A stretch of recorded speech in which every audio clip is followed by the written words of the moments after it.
नाजरीन, इस्तकबाल है आपका इस चैनल पर जिसका नाम है लुगतुल कुलूब। इस वीडियो में हम लोग इस्म से ताल्लुक़ रखने वाले जो चार उमूर हैं उनमें से सबसे जो आखिरी अम्र है उस पर चर्चा करेंगे, ठीक है, या उस पर तस्करा करेंगे जिसका नाम है क्या, इस्म का एराब।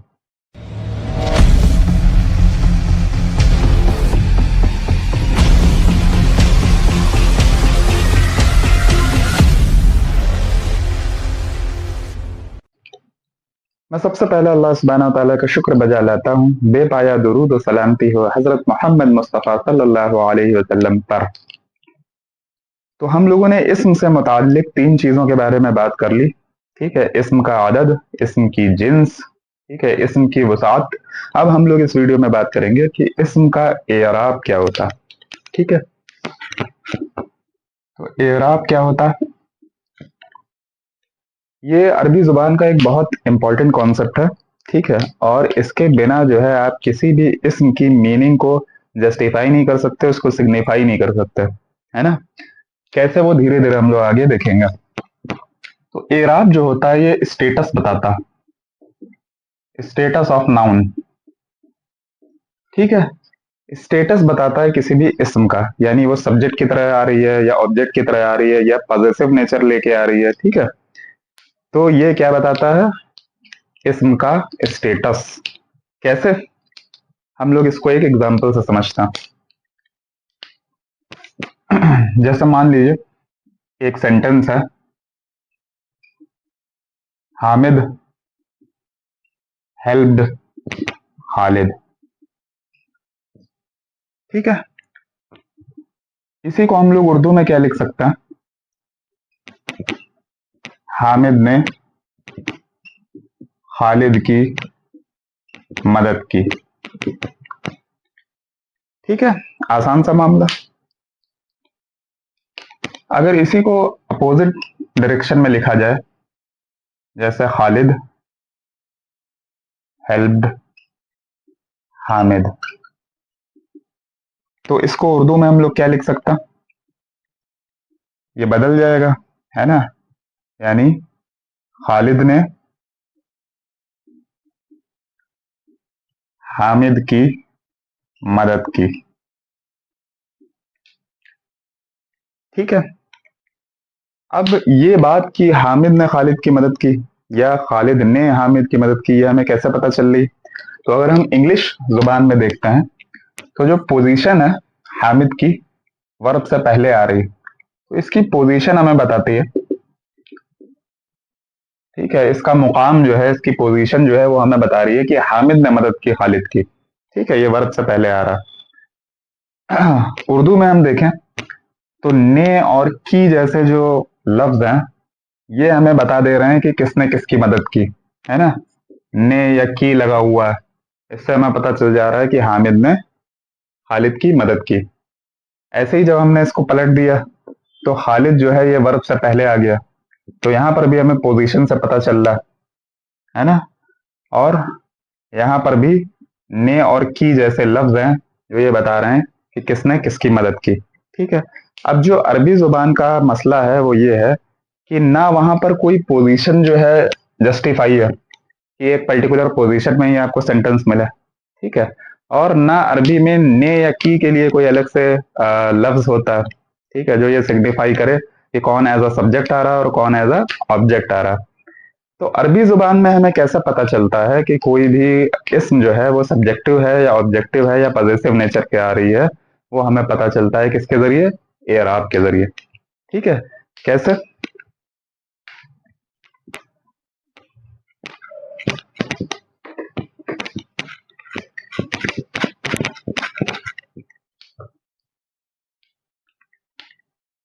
कि अगर आपका पहला सेंटेंस दे रखा है कि हामिद ने खालिद की मदद की, तो इसकी अरबी कुछ इस तरह बनती है, नसरा हामिदुन खालिदन, ठीक है। तो अब इस सेंटेंस को गौर से देखिए, ये बन कैसे रहा है, इसमें कौन सी ग्रामर लगी है, ठीक है। ये हम लोग आगे पढ़ेंगे जब वर्ब पढ़ेंगे। अभी हम लोग सिर्फ ये देख रहे हैं इसम कैसे आ रही। तो अगर सेंटेंस को गौर से देखा जाए तो हामिदुन जो है इस पे आपका दो पेश हैं। ठीक है, इसका मतलब ये सब्जेक्ट फॉर्म में आ रही। और जो खालिद है इस पर दो जबर हैं, यानी ये ऑब्जेक्ट फॉर्म में आ रही। तो इस तरीके से एराब जो होता है वो सिग्निफाई करता है, यानी एराब जो है एक किस्म की हरकत है जो किसी भी इसम के आखिरी हर्फ के ऊपर होती है, और वो उसका स्टेटस सिग्निफाई करती है कि वो एज अ ऑब्जेक्ट आ रहा है या एज अ सब्जेक्ट आ रहा है। ठीक है, मोटे मोटे तौर पर। इसी तरीके से जो दूसरा सेंटेंस है कि खालिद ने हामिद की मदद की। ठीक है, तो अब ये मामला उल्टा हो गया। अब इसको कैसे लिखेंगे? तो नसरा खालिदुन, ठीक है, हामिदन। आसान सा मामला कि अब खालिद के ऊपर पेश आ गया। ठीक है, तो इसका मतलब ये एज अ सब्जेक्ट आ रहा, और मदद किसकी की जा रही है? हामिद की। ठीक है, तो ये एज अ ऑब्जेक्ट आ रहा। सब्जेक्ट वो होता है जिस जो कोई भी काम करता है। ठीक है, ऑब्जेक्ट हम उसे कहते हैं जिस पर उस काम का असर होता है ना। सिंपल सी डेफिनेशन। तो जो भी एराब होता है किसी भी इस्म का, वो ये सिग्निफाई करता है या वो ये बताता है कि कोई भी इस्म जो है वो किस स्टेटस पर मौजूद है। ठीक है, यानी वो किस तरीके से इस्तेमाल हो रही है, सब्जेक्ट के फॉर्म में या ऑब्जेक्ट के फॉर्म में।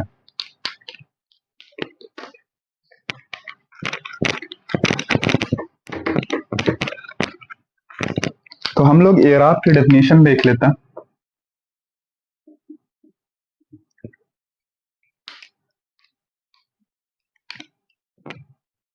एराब का मतलब है कि माना की तब्दीली के बगैर।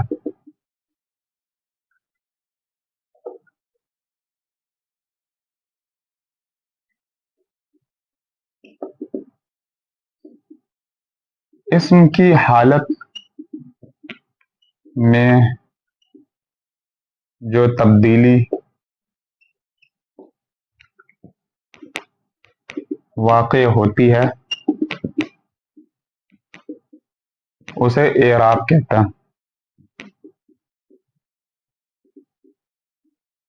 ठीक है, एक चीज और हमने गौर की कि दोनों ही सेंटेंसेस में जो हम लोगों ने पीछे बनाए कि खालिद ने हामिद की मदद की, ठीक है, या हामिद ने खालिद की मदद की, इसमें हामिद और खालिद के जो नाम है उनके मतलब में कोई चेंज नहीं आ रहा। ठीक है, सब्जेक्ट या ऑब्जेक्ट बन के आ रहे हैं लेकिन उनके मतलब में कोई चेंज नहीं आ रहा। तो डेफिनेशन यही कह रही है कि माना में कोई चेंज नहीं आएगा। ठीक है, बस उनकी हालत चेंज होगी। इसको हम लोग एराब कहते हैं।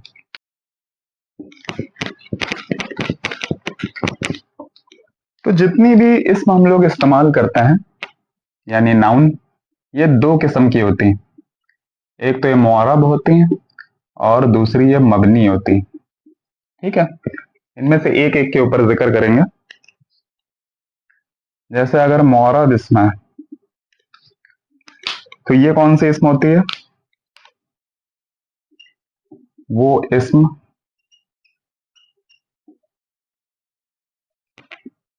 ठीक है जिसके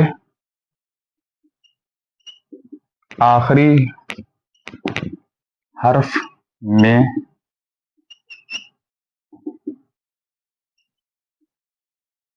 तब्दीलियां वाक़ई होती हैं।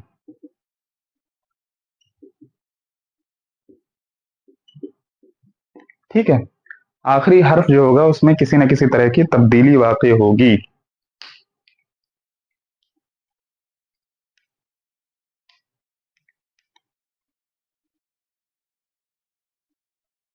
ये दो तरह की हो सकती है। मुअरब जो है वो दो तरह की हो सकती है, एक कहलाती है आपकी हरकती, ठीक है, और दूसरी कहलाती है हरफी।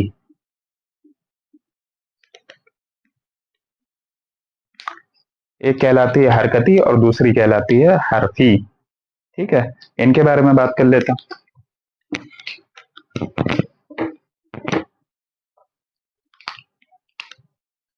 हरकती का क्या मतलब है? जैसे हम लोगों ने पिछले एग्जाम्पल्स में देखा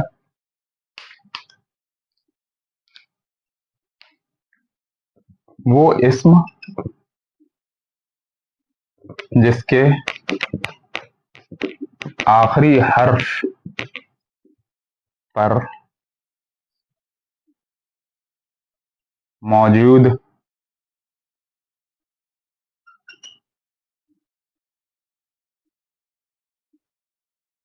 हरकतों में तब्दीली वाक़ई होती है। ठीक है, यानी अगर कोई इस्म है जिसका आखिरी हर्फ के ऊपर मौजूद जो हरकत हैं उनके ऊपर चेंजेस वाक़ई होते हैं, तो उसको हम लोग क्या कहते हैं? हरकती इस्म। ठीक है, अब ये जो है कैसे होती है, इसको हम लोग एग्जाम्पल से देखते हैं। सेम वैसे ही मामला है। मान लीजिए आपका दे रखा है कि जा ज़ैदुन। ठीक है, एक सेंटेंस दे रखा है जा ज़ैदुन। जा का मतलब होता है आना, और ज़ैदुन का मतलब होता है जैद। तो इसका मतलब क्या हो गया? जैद आया। ठीक है, अब हम ये देख रहे हैं कि जो आखिरी हर्फ है उसके ऊपर पेश है। ठीक है, और तनवीन है, दोहरी हरकत है। तो जो पेश है वो हमें बता रहा ये क्या है? सब्जेक्ट है। ठीक है, और इसको सब्जेक्ट के फॉर्म में मेंटेन किसने किया है? इस वर्ब ने, जो इससे पहले आ रही है ना। भाई जब तक हमने जा नहीं लगाया तो हमने ये सवाल ही नहीं उठता कि कौन आया, है ना। तो इसको सब्जेक्ट के फॉर्म में इस वर्ब ने मेंटेन कर रखा है। ठीक है, या कायम कर रखा है। तो इस चेंज को लाने के लिए ये वर्ब जो है रिस्पॉन्सिबल है, इसको हम लोग कहते हैं आमिल। ठीक है, इसको हम लोग क्या कहते हैं? आमिल। और जिस हर्फ पर चेंजेस वाक़ई होते हैं उसको हम लोग कहते हैं महल। महल का मतलब वो जगह जहां पर चेंजेस वाक़ई होते हैं या जहां पर चेंजेस होता है। ठीक है, तो वो लफ्ज जो इस्म को या इस्म की जो एराब है उसमें चेंजेस लाता है उसको हम लोग आमिल कहते हैं, और वो हर्फ जिस पर चेंजेस वाक़ई होते हैं उसको हम लोग महल कहते हैं। ये कोई बहुत इंपॉर्टेंट नहीं है, लेकिन क्योंकि कोर्स के अंदर मौजूद है इसलिए बता रहा हूं। तो ये हो जाता है आपका हरकती। एक और एग्जांपल,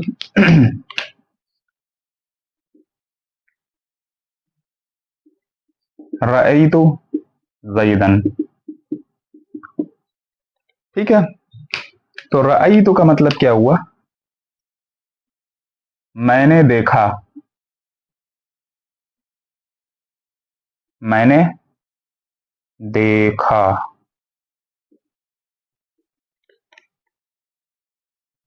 और जैद का मतलब तो जैद ही है, तो इसका पूरा मतलब क्या हो जाता? मैंने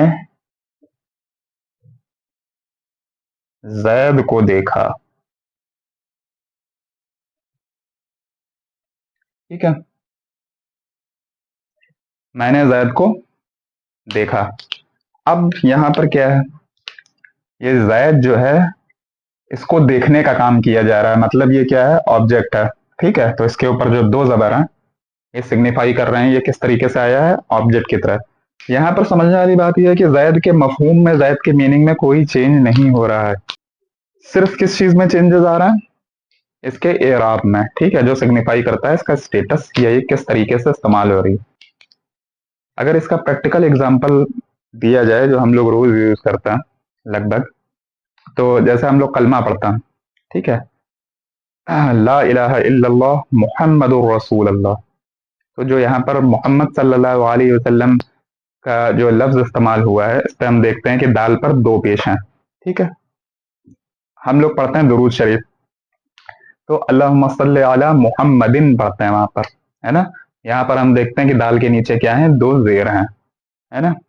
और हम लोग पढ़ते हैं अशहदु अन्ना मुहम्मदन अब्दुहु व रसूलुहु। यहाँ हम देखते हैं कि दाल के ऊपर दो जबर हैं। तो यहाँ मोहम्मद सल्लल्लाहु ताला अलैहि वसल्लम के नाम में कोई चेंज नहीं आ रहा है, उसका मफहूम सेम है। क्या है? सिर्फ स्टेटस चेंज हो रहा है। ठीक है, कहीं जबर के फॉर्म में आ रहा है, कहीं पेश के फॉर्म में आ रहा है, कहीं जेर के फॉर्म में आ रहा है। ये हो गया एराब का प्रैक्टिकल एग्जाम्पल। आगे बढ़ता हूं।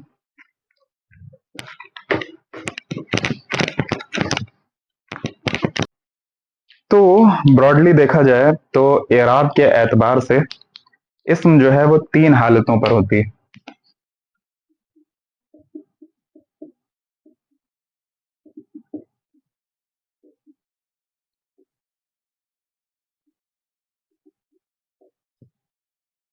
कौन कौन सी हो सकती हैं? या तो वो पेश वाली होंगी, ठीक है, या तो वो जबर वाली होंगी, या वो जेर वाली होंगी। इसके लिए एक टर्मिनोलॉजी भी यूज की जाती है, ठीक है, जो आपको याद रखना जरूरी है। पेश वाली इस्म को हम लोग कहते हैं कि वो हालत रफ पर हैं या हालत रफा पर हैं, ठीक है। जबर वाली को हम लोग कहते हैं कि ये हालत नसब पर हैं, और जेर वाली को हम लोग कहते हैं कि ये हालत जर पर, ठीक है। हालत रफा, हालत नसब और हालत जर। पेश वाली, जबर वाली, जेर वाली। इसके लिए एक और वर्ड यूज किया जाता है जो ज्यादातर किताबों में आपको मिलेगा। पेश के लिए हम लोग वर्ड यूज करते हैं जम्मा, जबर के लिए हम लोग यूज करते हैं फतह, और जेर के लिए हम लोग यूज करते हैं कसरा। तो जमा वाली, फतह वाली या कसरा वाली, ठीक है, ये इसम होती हैं। मतलब क्या है कि अगर कोई वर्ड दे रखा है आपका जैद, ठीक है, तो हालत रफ में जैद कैसे होगा? ऐसे, पेश के साथ। हालत नसब में कैसे होगा? दो जबर के साथ। और हालत जर में कैसे होगा? दो जेर के साथ, ठीक है। ये तरीका होता है कि जब भी हम लोग दो जबर के साथ लिखते हैं तो साथ में एक अलिफ भी ऐड करता है, ठीक है, ये तरीका होता है। फोकस आपको इस पर रखना कि आखिरी हर्फ के ऊपर हरकत क्या है ना। तो जईदुन, जईदन, जईदिन, माना में कोई तब्दीली नहीं होगी, सिर्फ इनके एराब में तब्दीली हो रही है, ठीक है। तो ये तीन तरह की हालतों पे हो सकता है।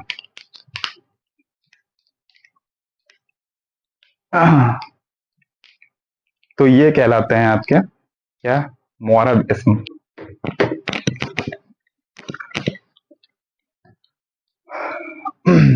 हम लोगों ने बात की कि मुअरब में दो तरह की आपके अकसाम हो सकते हैं, एक तो हरकती और दूसरा हरफी।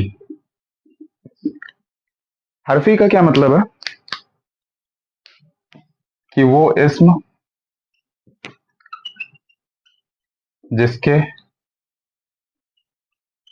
आखिरी हर्फ में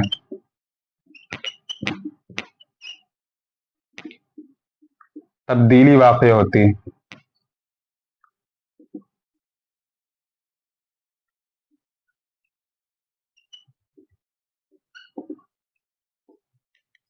ठीक है, कोई भी इस्म है उसका जो आखिरी हर्फ है वो तब्दील होगा, और जब आखिरी हर्फ की बात आती है तो मोस्टली जो तब्दीली वाक़ई होती हैं वो होती हैं अलिफ, वाव और या में, ठीक है।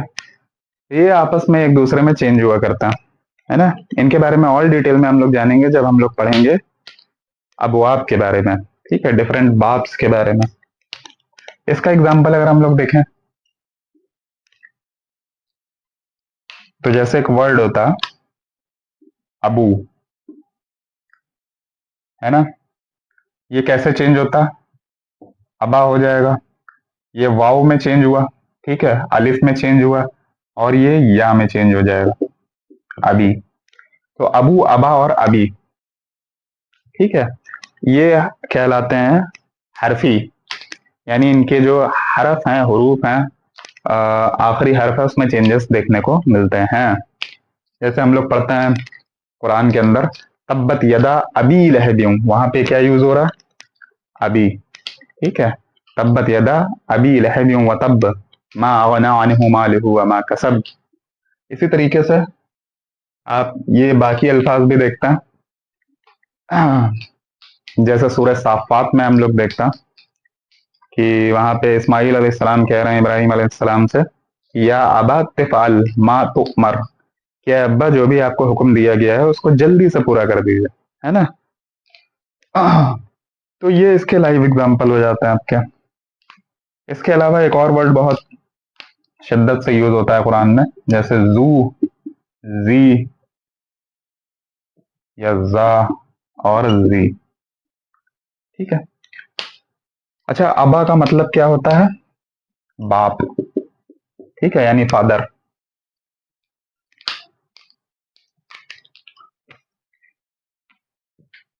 और जी का मतलब क्या होता है, या जू का मतलब, ये सब जो है सिर्फ एराब के चेंजेस हैं। ठीक है, इनके मीनिंग में कोई चेंज नहीं आ रहा। चाहे अबू यूज हो, चाहे अबा यूज हो, चाहे अबी यूज हो, है ना, मीनिंग वही रहेगा, क्या, फादर या बाप। इसी तरीके से जू का मतलब होता है वाला। ठीक है, जैसे उर्दू में हम लोग कहते हैं ताकत वाला, हिकमत वाला, ठीक है, इल्म वाला, माल दौलत वाला। ऐसे ही कुरान में हम लोग देखते हैं जुल जलाली वाल इकराम। ठीक है। ऐसे ही, ठीक है, अनकाना ज़ा माल व बनीन, वहां पर ज़ा आता माल वाला और औलाद वाला। तो जहां कहीं पर भी वाला वर्ड यूज होता है अरबी के अंदर, वहां पर हम ये यूज करते हैं। मतलब सबका सेम होगा, एराब डिफरेंट है। ठीक है, ये कहलाते हैं हरफी। उम्मीद है आपको समझ में आ रहा होगा।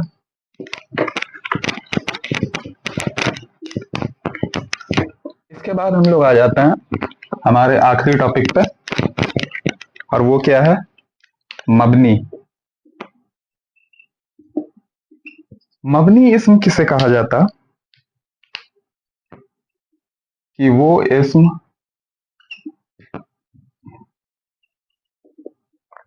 जो तीनों हालतों, ठीक है, तीनों हालतें मतलब रफा, नसब और जर। ठीक है, हालत रफा में, हालत नसब में और हालत जर में क्या होती हैं, एक जैसी होती हैं।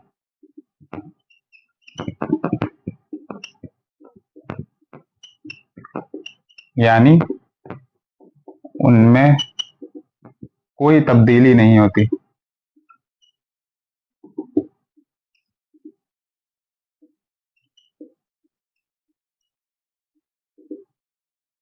तो इसको हम लोग क्या कहते हैं, मबनी इस्म कहते हैं।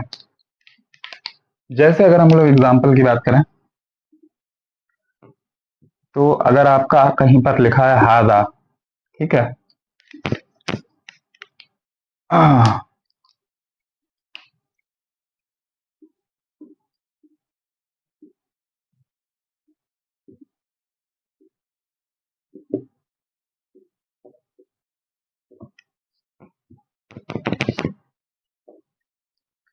तो जो इसम है हमारी हाजा, वो हालत रफ में भी हमारी ऐसे ही लिखी जाएगी, हाजा। ठीक है, हालत नसब में भी वो सेम रहेगी, हाजा।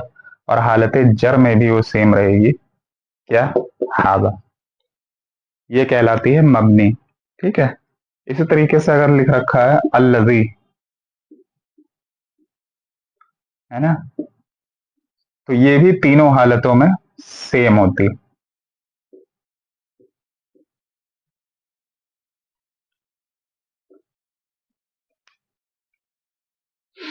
अल्लजी अल्लजी अल्लजी। ठीक है, तीनों हालतों में हम क्या देखते हैं कि ये सेम है। इसको हम लोग कहते हैं मबनी इसम। और हाजा ही की तरह इसका जो अपोजिट वर्ड होता है, यानी जालिका, ये भी मबनी, तीनों हालतों में एक जैसा रहेगा।